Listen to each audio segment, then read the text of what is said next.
75 साल पहले भेड़ की खाल में छुपे भेड़ियों को सर छुपाने का आसरा दिया था। भेड़ियों ने खूनी साजिशें की और पनाह देने वालों को ही बेघर कर दिया। इसी जबरो सितम का बयान है मेरे ये दो शेर। अर्ज करता हूं कि लबों पर मुस्कुराहट है, ज़बां खंजर बहुत अच्छे। लबों पर मुस्कुराहट है, ज़बां खंजर बहुत अच्छे।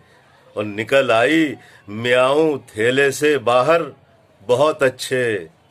सिला पाया है ये मेहमान की खातिर तवाज़ो का। सिला पाया है ये मेहमान की खातिर तवाज़ो का।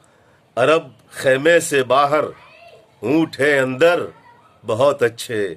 अरब खेमे से बाहर ऊँट है